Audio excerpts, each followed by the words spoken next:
Hello everyone, Derek with Tatango.com. This last week, we've received a flood of emails and phone calls from non-Tatango customers asking why their text messages are being blocked. So what's going on here? So why is this not Tatango customers? Well, Tatango, we deal in dedicated short codes. This is only affecting shared short codes and long codes. A long code is a regular phone number that a business or an organization uses to send out messages.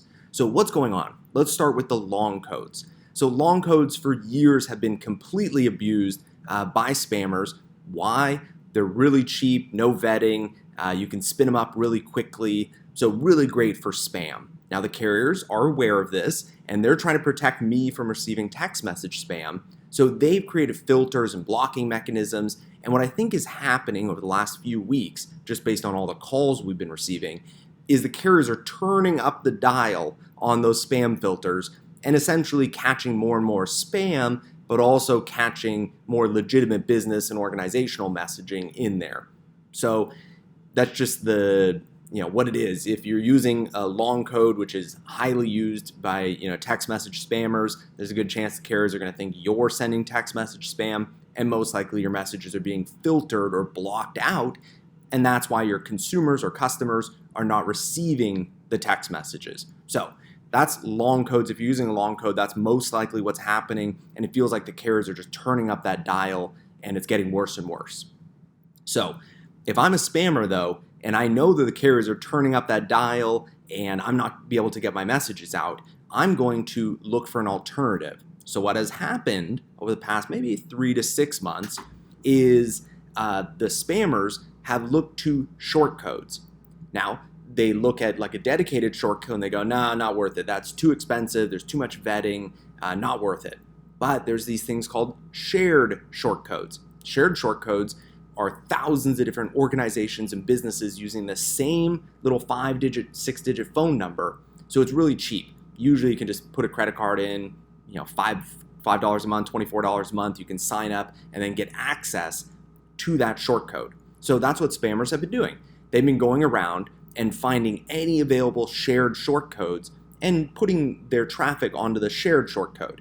Now, the carriers are not, stupid, and they're aware of this. So they've come out the last few months and said, you know what, no more new shared short codes. We just don't want to do that anymore. Number 2 is, okay, all the existing shared short codes, if we catch you sending text message spam, or if there's text message spam coming on that shared short code, we now have a one-strike policy, which means essentially, if one of your thousands of customers that use that shared short code, if they're sending text message spam, the whole short code gets shut down on that wireless network. And unlike before, where you could just go to them and say, hey, sorry, we kicked them off, please reactivate the code, they're saying it's a one-strike policy, which means essentially that's it.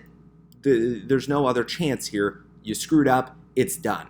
So all of the businesses and organizations on that shared short code, and I know some shared short codes out there that have tens of thousands of businesses and organizations using one shared short code. If one spammer sends a message, the carriers don't like it, they institute their one-strike policy. That means everybody using that shared short code can no longer send messages on that network.